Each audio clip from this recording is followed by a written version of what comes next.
시작. 우리는 이 사람이 이스라엘을 구속할 자라고 바라노라. 이뿐 아니라 이 일이 된 지가 사흘째요. 아멘.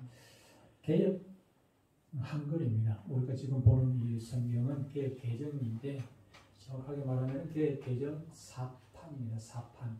개역 개정 중에서 1판, 2판, 3판, 4판이 있는데 4판이 이제 최종적으로 채택된 4판을 우리가 보고 있는데 오늘은 우리는 이 사람이 이스라엘을 구속할 자라고 구속할 자. 우리 개역 개정에는 속량할 자가 되어 있는데 구속자. 그래서 오늘 제목이 구속자 예수님이기 때문에 그렇게 바꿔봤습니다. 속량자 예수님에도 상관없긴 하지만 두 번씩이나 그 아카데미 나무주연상을 받은 유명한 그 배우가 한 사람이 있습니다. 게리 쿠퍼라는 분인데 좀 여러분들 잘 모르시죠? 좀 오래된 분입니다. 1940년대, 50년대 활동을 활발하게 하던 그런 분인데 옛날에 서부국 할 때 좀 많이 하셨던 그런 분입니다. 우리가 어릴 때 서부국 많이 봤는데 그 이전에 그때 우리 어릴 때 어릴 때가 아니라 20대 때 서부국 좀 들어봤는데 그때는 이분이 거의 안 나왔죠. 그 전에 그 옛날 거 다 돌려보기도 하지만 하이문이라는 유명한 또 영화도 있기도 해요. 하는데 하이문 가지고 또 아카데미상 나무주연상을 받기도 하고 했는데 이분이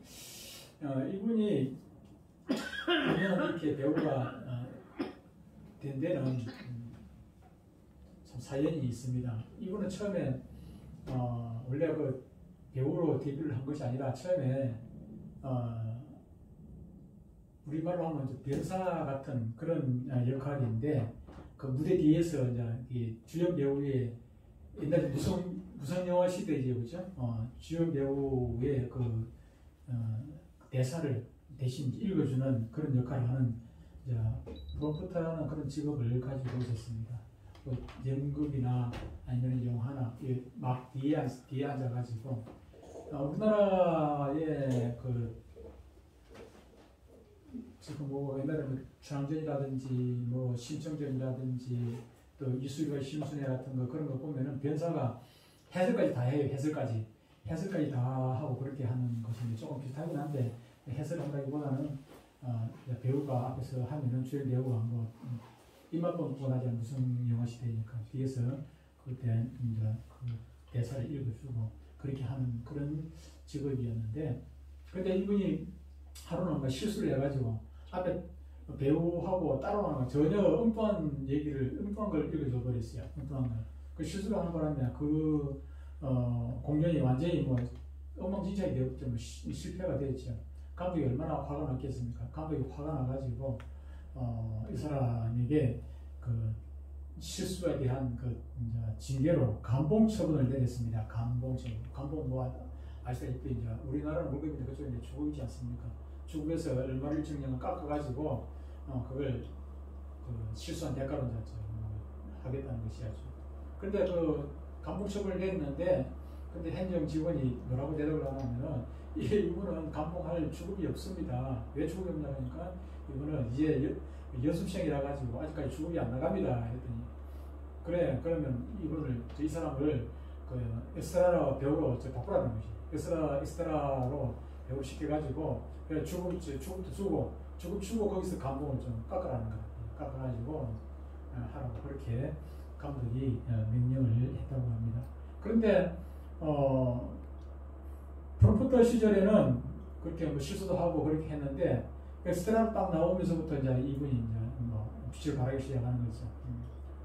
그러면서 에스트라로 하다가 나중에 조연하다가 나중에 주연을 맡게 되는데 아주 일치월장하게 해가지고 수많은 영화를 했어요. 엄청난 많은 그런 영화를 제가 한번 검색을 해봤더니 엄청난 많은 영화를 그렇게 하고 했더라.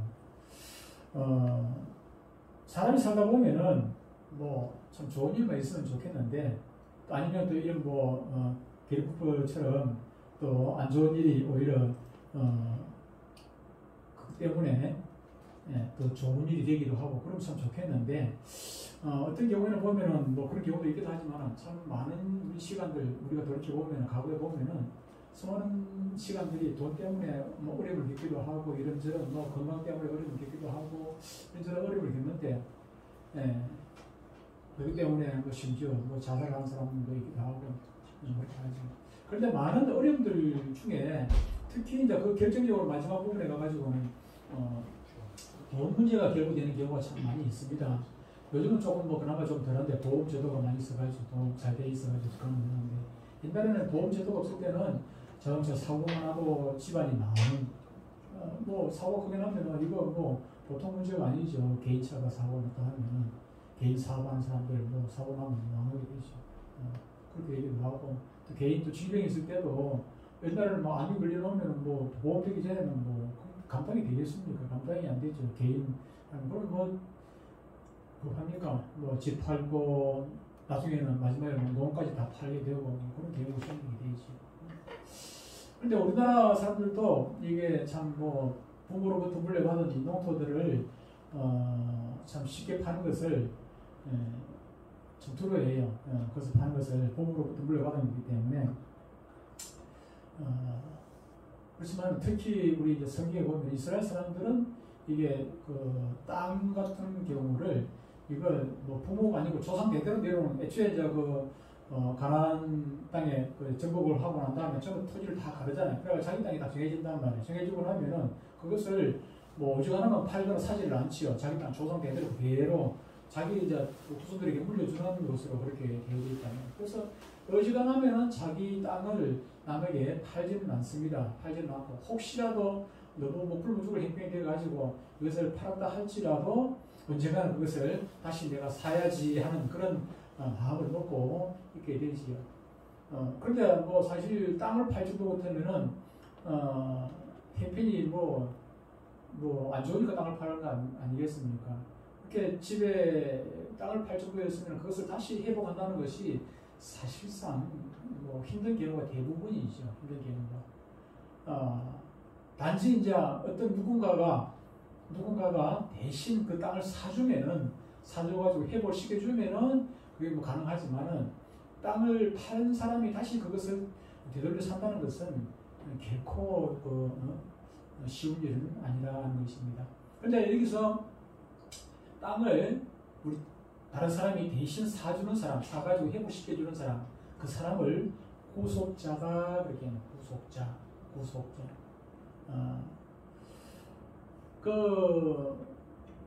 구속자 이야기하기 전에 이스라엘 열왕기상 21장에 보면은 북이스라엘의 아합 임금 시대에 아합 임금이 있었습니다. 아합 마누라 참 뭐 이세벨이라는 여자가 참 못됐는데 요즘 뭐 대통령 부인도 뭐 이런저런 하마병 오르고 윤석열 부인도 하마병 오르기도 하고 전에 또 이재명 또 뭐 후보자도 부인도 뭐 하마병 오르기도 하고 했었는데 그런 정도가 아니라 아주 악질이었습니다. 이세벨입니다.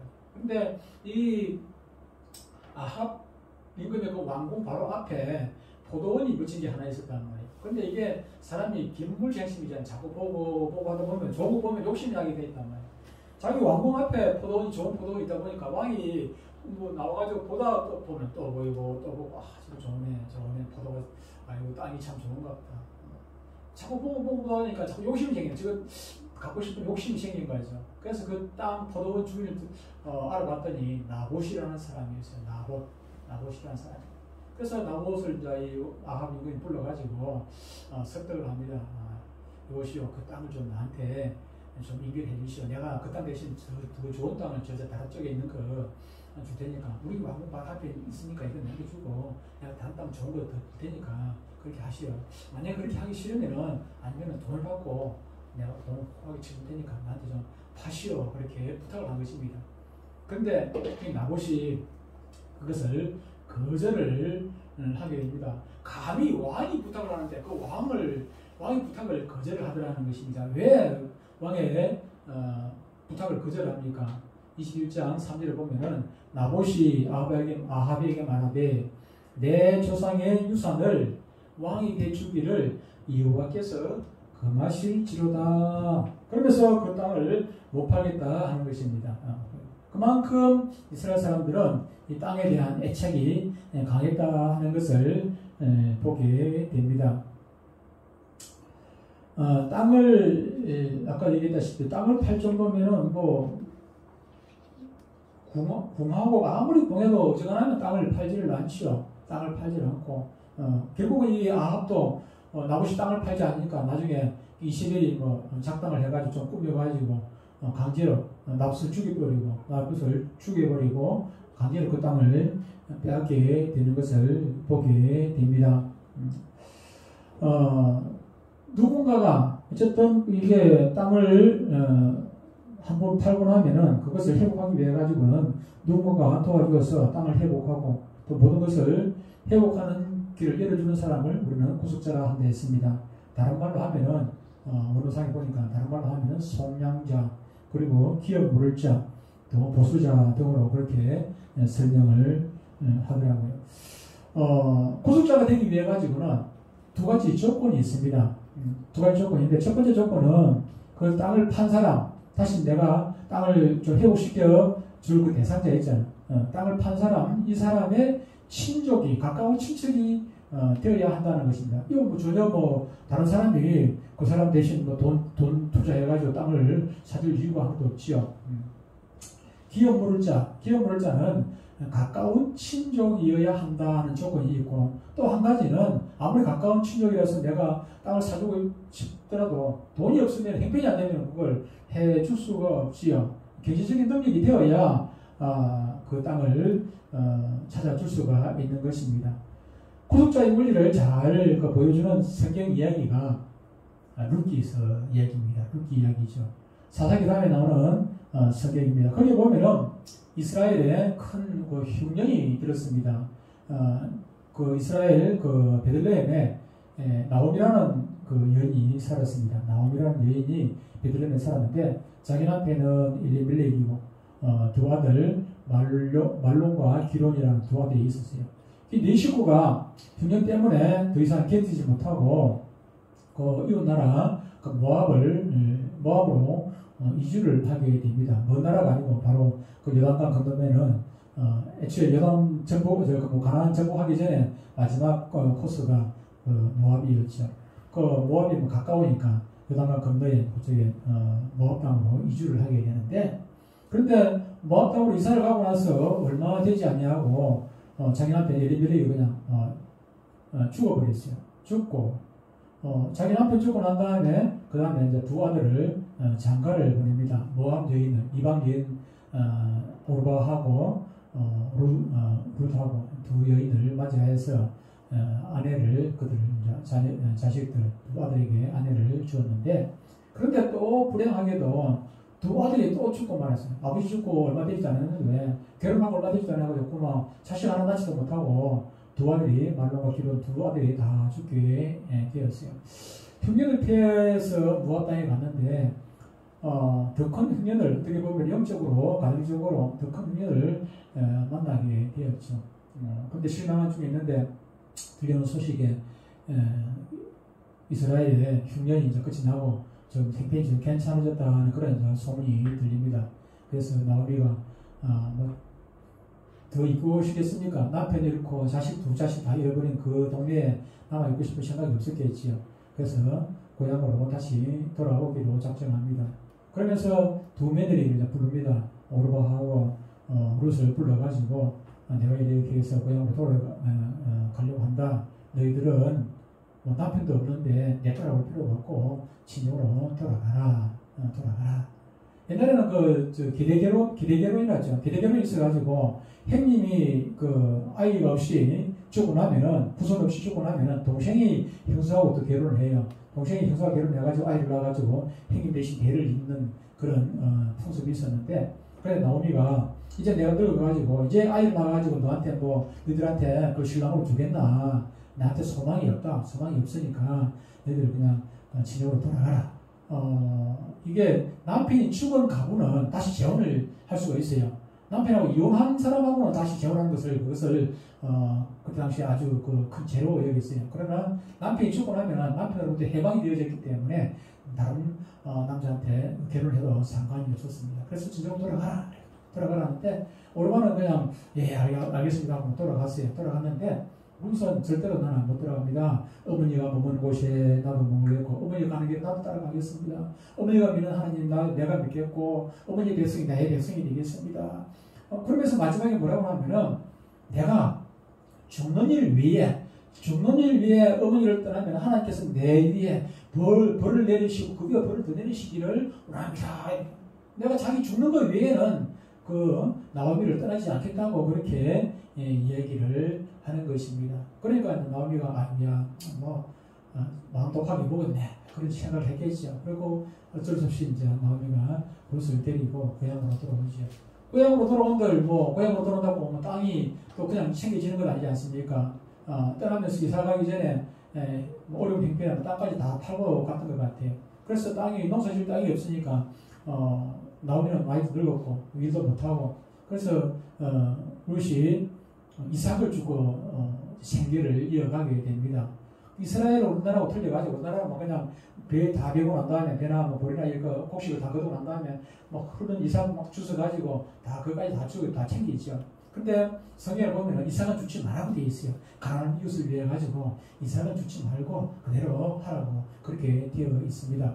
그래서 이삭을 제법 줄 수가 있었겠죠. 그래서 롯이 이삭을 주고 하는데 그런데 우연찮게 하나님의 섭리가 있지만 우연찮게 보아스라는 유력한 나오미의 친족인데 부자의 부자.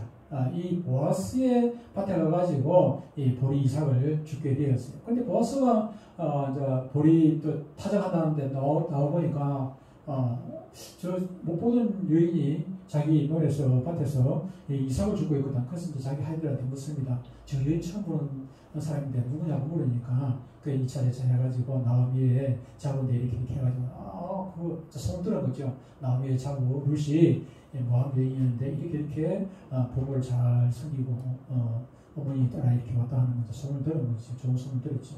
그래서 보아스가 그 하인들한테 얘기합니다.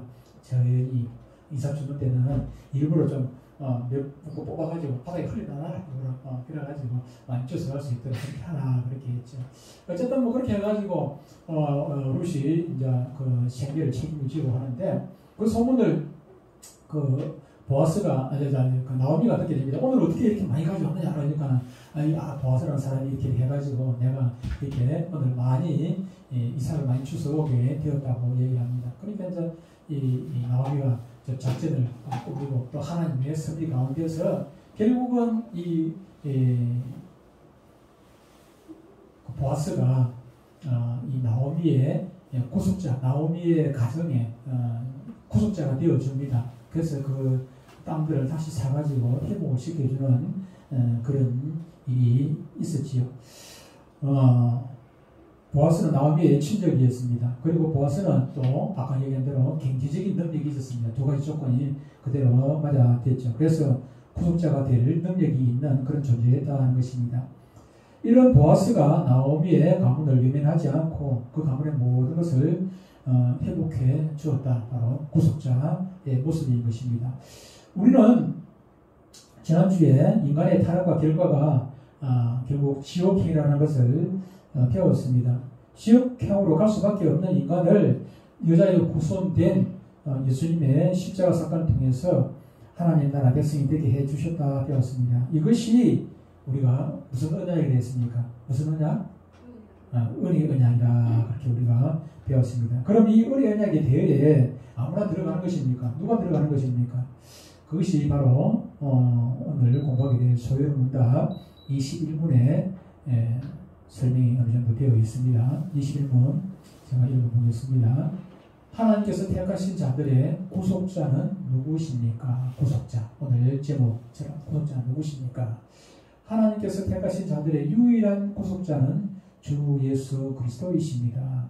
그는 하나님의 영원하신 아들로서 사람이 되셨으며 그는 과거와 지금 계속해서 그리고 앞으로 미래 영원토록 하나님과 사람이시며 누가 구속자가 참 하나님이시고 참 사람이시며 구별된 두 본성, 즉 하나님의 본성 그리고 사람의 본성을 가진 한 위격.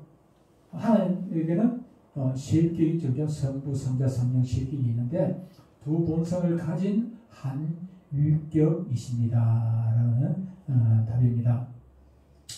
나오미 가문의 보아스를 통해서 나중에 결국 누가 태어나냐면은 다윗이 태어납니다. 다윗의 증조 할머니가 바로 룻이 됩니다. 룻의 정손자가 다윗이 되더라고요. 다윗. 그리고 다윗의 가문에서 결국 또 누가 태어납니까? 태어난다기보다는 누가 나옵니까? 예수님이 나오시죠. 예수님. 그래서 마태복음 1장에 보면 1장 1절에 보면은 아브라함과 다윗의 자손 예수 그리스도의 계보라 그렇게 나오지 않습니까? 다윗의 자손 예수 그리스도의 계보라 그렇게 나옵니다. 많은 사람들이 룻기서를 이해를 할 때 룻기서 하면 버뜩 떠오르는 것이 이 룻의 조금 전에 얘기했던 룻의 효부 룻 정도로 생각하지요. 그래서 특히 5월 8일 5월 둘째 주 그 어버이 주일 되면은 룻 얘기를 많이 하게 되고 그 정도로 주로 많이 이해를 하고 그렇게 룻기서를 읽고 넘어갑니다. 그러나 사실은 그런 것이 아니라는 것보다 더 중요한 내용이 이 가운데 있다 하는 것입니다. 단순히 부모에게 효도한 룻 얘기 정도가 아니라 하는 것입니다. 성경은 보아스의 이 구속사역 보아스가 나오미 가정의 구속자로서의 역할을 회복시켜주는 것, 잃어버린 땅을 회복시켜주는 그 모습을 통해 가지고 저와 여러분들의 구속자이신 예수님을 설명을 하고 있다 하는 것입니다. 우리가 무슨 땅을 잃어버렸습니까? 나오미가 땅을 잃어버렸어. 저와 여러분들은 무슨 땅을 잃어버렸습니까? 무슨 땅 잃어버렸어요? 땅 안 잃어버렸어요? 잃어버린 땅이 뭐예요? 에덴 동산 잃어버렸잖아요. 에덴 동산. 우리의 조상 아담이 범죄함으로 우리의 땅, 하나님께서 우리가 주신 그 땅, 에덴 동산을 우리는 잃어버렸단 말이에요. 잃어버렸어요. 그러면 우리 스스로 그걸 찾을 수가 있습니까? 우리 스스로는 절대로 그것을 찾을 만한 능력이 되지 못해요. 우리 친족이 있어가지고 누가 우리를 그것을 대신 찾아줄 것입니까? 찾아줄 친족도 없어요. 그럼 누가 찾아주겠습니까? 예수님이 구속자가 되어 주셔서 잃어버린 에덴 동산을 다시 찾아주시는 것입니다.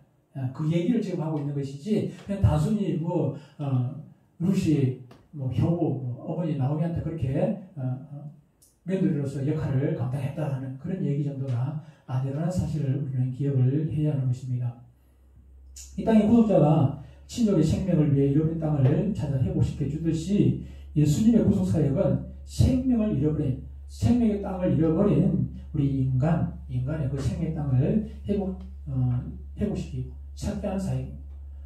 에덴 동산이 어디입니까? 저 천국 아닙니까? 천국 가면 에덴 동산을 회복하는 것이 되죠. 그래서 천국을 뭐라고 얘기합니까? 새 하늘과 새 땅이라고 새 땅을 얘기하죠. 예수님은 완전한 하나님이면서 동시에 완전한 인간이신 그런 분입니다. 예수님이 하나님이면서 완전한 인간으로 오시기 위해서 이스라엘을 선택을 하나님께서 하십니다. 다른 나라, 다른 민족에서 예수님이 태어나실 수도 있었습니다. 그런데 왜 하나님이 이스라엘이라는 나라에서 완전한 하나님과 완전한 인간으로 예수님을 그렇게 보내주신 것입니까? 이스라엘의 세계관에서는 아버지와 아들은 동격입니다. 동격.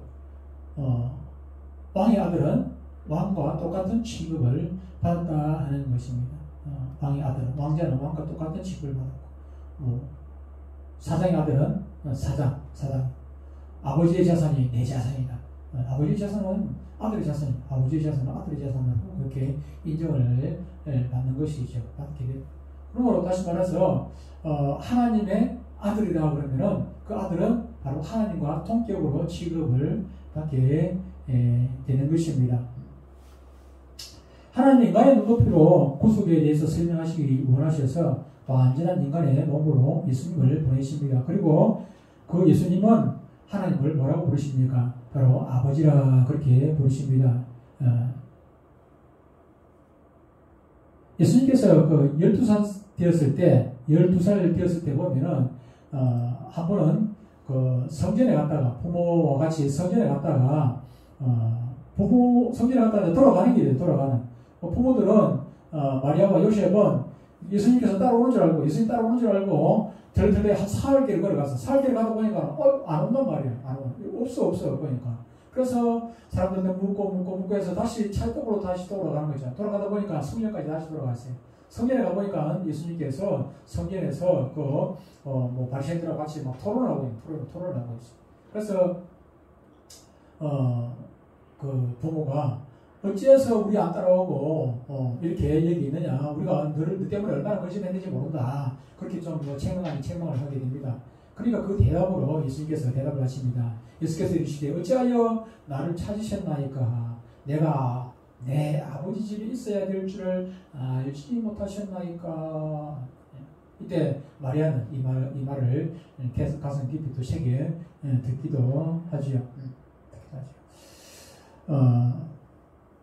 십자가에서 돌아가시기 직전에 예수님께서 몇 마디 말씀을 하셨습니까? 십자가 위에서 7마디 말씀을 하셨습니다. 그래서 우리는 가상실현이다 그렇게 얘기를 합니다. 가상 십자가 위에서 7마디 말씀을 하셨어요. 기도를 하신 것이죠. 7마디 기도를 하셨는데 그 첫 번째가 아버지여 저들의 죄를 사하여 주옵소서 그랬습니다. 저들이 누굽니까? 자기를 침뱉고 욕하고 또 희롱하고 또 십자가에 매단 그 군병들이 자기들의 죄가 지금 무엇인지 깨닫지 못해서 몰라서 저렇게 했으니까 아버지여 저들의 죄를 용서해달라고 그렇게 예수님께서 자기를 못 박은 군병들을 위해서 기도하는 것이 첫 번째입니다. 그런데 그때 뭐라고 얘기합니까? 아버지여 하나님을 아버지라고 그렇게 부르십니다.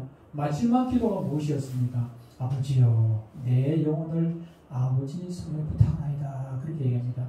여섯 번째 기도가 다 이뤘다는 기도입니다. 다 이뤘다는 말씀입니다. 다 이뤘다. 무엇입니까? 자기 역할을 다 했다는 것입니다. 이 땅에서 해야 할 일을 다 끝내고 이제 아버지한테 간다는 것입니다. 그렇게 여섯 번째 말씀을 하고 난 다음에 일곱 번째 기도로 아버지여 내 영혼을 아버지 손에 부탁합니다. 그렇게 기도하신 것을 보게 됩니다. 예수님은 늘 하나님을 아버지라고 그렇게 부르셨습니다. 다시 말해서 하나님을 아버지라고 부른다는 것은 예수님 자신이 하나님이시다는 것을 말씀을 하고 있는 것입니다. 그럼에도 당시 사람들은 마리아의 후손으로 온 예수님을 인간 예수로는 그냥 믿었지만은 하나님으로는 믿지를 못했습니다. 믿지 못하다 보니까 하나님의 아들이라고 한 예수님을 그냥 가만둘 수가 있겠습니까? 감히 하나님을 아버지라고 불러. 그래서 신성모독이다 해가지고 예수님을 잡아서 십자가에 못 박게 되는 그런 결과가 나온 것이죠. 하지만 예수님이 십자가에 매달려 죽은 것으로 끝나버리면 예수님은 정말로 사람으로 끝나지 않았겠습니까? 예수님께서 십자가에서 못 박혀 죽은 것으로 끝나버렸더라면 아마도 기독교는 그것으로 끝이 나버리고 말았을 것입니다. 우리가 잘 아는 대로 예수님 제자들이 다 도망가 버렸잖아요. 죽는 모습 보고 십자가에 달리는 그 모습 보고 다 도망가 버렸습니다. 잡혀가는 군병들한테 잡혀가는 그 모습 보고 다 도망가 버렸잖아요. 그런데 어떻게 됐습니까? 3일 만에 다시 부활하셨다는 것입니다. 3일 만에 부활하니까 어떤 일이 일어납니까? 예수님을 미친놈이라고 생각하고 있었던 사람이 있었습니다. 그가 누군가 하면 예수님의 육신의 동생 야고보였습니다. 예수님의 제자 12명의 제자 중에서도 야고보가 2명이나 있죠. 그죠? 2명이나 있습니다. 세베대의 아들 야고보와 알페오의 아들 야고보 이 2명의 야고보가 있었는데 근데 예수님의 육신의 동생도 야고보가 있었어요. 이때는 옛날 한때 우리나라에 여자 이름 영자가 많았죠. 영자 순자가 많았는데 이것처럼 이때 당시에 야고보라는 이름을 가진 사람 요즘도 영어권에도 많이 있죠. 그죠? 영어권은 베드로를 피더라고 하고 다윗을 데이비드라고 하고 또 야고보는 뭐라고 하죠? 요한 같은 경우는 존이라고 하고 야고보 뭐라고 하는 모르겠다. 이렇게 요즘도 그 이름을 그대로 쓰는 경우가 많이 있기도 한데 이 당시에도 야고보라는 이름을 많이 가진 그런 사람들이 많이 있었던 것 같습니다. 그런데 예수님의 동생이, 육신의 동생이 예수님이 생겨 살았을 때는 예수님이 좀 정신이 이상하고 생겼어요. 왜 그러면 자기 행님이 분명히 맞는데, 자기 어머니 마리아를 어머니라고 부르고 자기 행님이 분명히 맞는데, 근데 자기는 하나님의 아들이라고 자꾸 하니까, 마리아, 야고보 입장에서 보면은 행님이 좀 이상하다는 거죠. 그래서 늘 걱정이 많아요. 예수님이 다니는 많은 군인들 앞에서 막 얘기를 하고 하면은, 이 야고보가 예수님이 그 말 들으러 오는 것이 아니고, 혹시 또 예수님이 돌에 맞아 죽을까 봐가지고, 돌만 죽지 않고, 많은 사람들이, 예수님을 죽이려고 애를 쓰고 있는 걸 알기 때문에, 그래서, 육체적인 어떤 육적인 그런 그 여민 때문에, 야고보가 예수님 뒤에서 물 따라다니면서 예수님이 혹시 맞아 죽는 거 싶어가지고 튕기고 그렇게 하는 모습이 성경에 약간씩 보이기도 합니다. 그런데, 그렇게 예수님이 미치광이라고 생각했는데, 근데 예수님께서 죽고 나서, 돌아가시고 나서 3일 만에 부활하시는 모습을 보고 나서 야고보가 완전 180도 달라집니다. 그때부터 야고보가 예루살렘 교회에 유력한 자가 되지요. 그래서 그때부터 목숨 걸고 예수는 하나님이시다. 예수님은 하나님이시라고 그때 그냥 외치고 다니게 되죠. 외치게 예루살렘 교회에서 아주 거의 베드로 못지않은 그런 역할을 야고보가 했던 것을 성경의 사도행전을 보면 보게 되지요. 왜 그렇게 했겠습니까? 보니까 나는 예수님이 자기 형님 예수님이 그냥 사람인 줄 알았는데 하나님 맞구나 하는 것을 알아요. 그게 진실이에요. 우리 잘 아는 대로 바울이 처음부터 바울이었습니까? 사울 시절에 얼마나 예수 믿는 사람들을 핍박을 그렇게 많이 했습니까? 많은 사람들을 잡아 죽이는데 앞장섰죠. 잡아 죽이는데 앞장섰단 말이에요. 그런데 하루는 예수 믿는 사람들 잡아오려고 다메섹이라는 곳으로 갑니다. 다메섹으로 군병들을 이끌고 다메섹으로 가서 예수 믿는 사람들 잡으려고 그렇게 가는데, 그 가는 길목에서 예수님을 만나게 되죠. 갑자기 하늘에서 그냥 빛이 어마한 빛이 감당하지 못할 빛이 막 내리칩니다. 그러니까 눈을 뜰 수가 없어. 완전히 눈이 멀어버리죠. 잠시 동안 눈이 멀어버리죠. 그러면서 하늘에서 음성이 들립니다. 네가 어찌하여 나를 핍박하느냐. 사울아 사울아 네가 어찌하여 나를 핍박하느냐. 그러니까 사울이 있다가 그 소리를 듣고 주여 니십니까? 누굽니까? 그러니까 나는 네가 핍박하는 예수다. 완전히 바울이 그냥 정신 나가버리죠. 그동안에 바울이 얼마나 하나님 잘 믿는다고 생각했습니까? 열심히 특심했어요. 열심히 자기는 하나님을 그렇게 잘 믿는다고 생각했는데, 하나님을 위해서 뭐든지 바칠 그런 각오가 되어 있었는데, 근데 지금까지 가만 보니까 하나님의 일을 한 것이 아니고 하나님의 일을 방해했거든. 하나님의 일을 오히려 방해했단 말이에요. 방해했어요. 방해했거든. 그때 땅을 치고 통곡을 하는 거죠. 그때부터. 그로부터 사울이 바울이 되죠. 완전히 바뀌어가지고 목숨 걸고 바울이 어떤 사람이었습니까? 스펙이 얼마나 좋았습니까?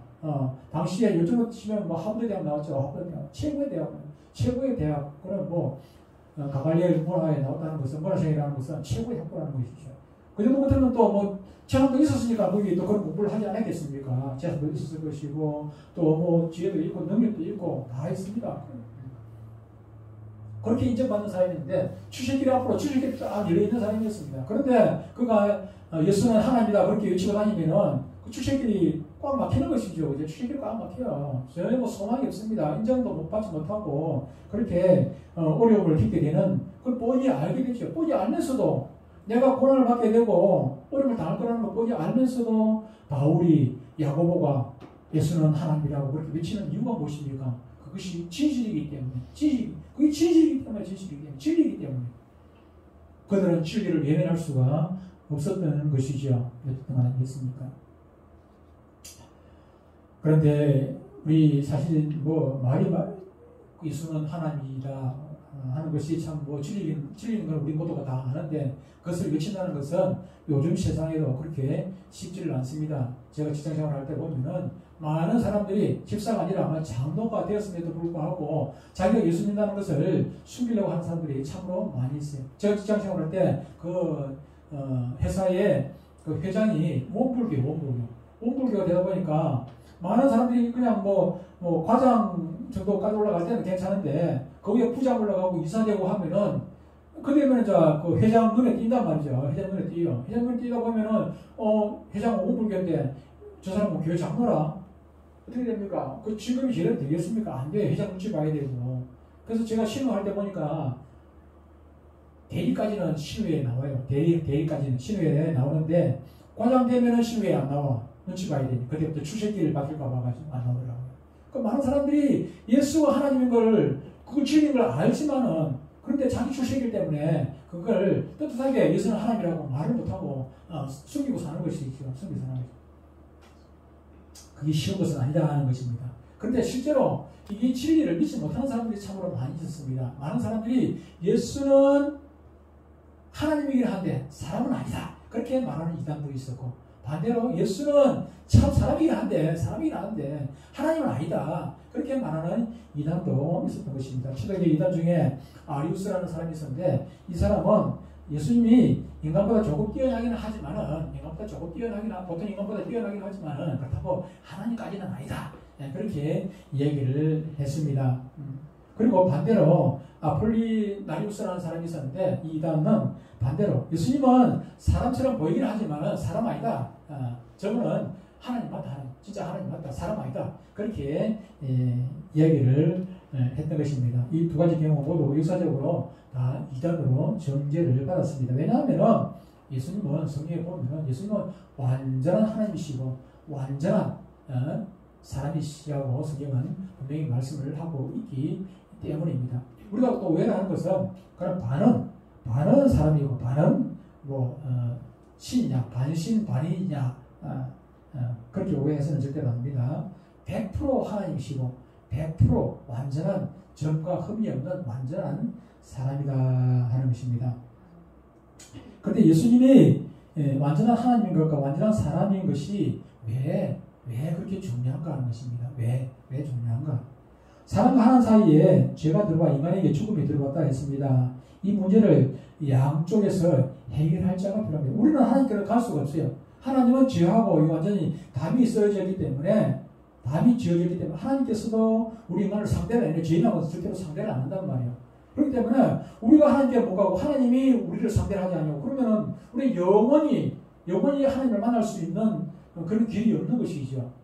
그런데 하나님과 사람과를 연결시켜줄 중재자가, 구속자가 필요하다는 것입니다. 구속자가. 그 조건이 무엇입니까? 그 조건은 사람하고도 가까워야 되고 하나님과도 가까워야 돼요.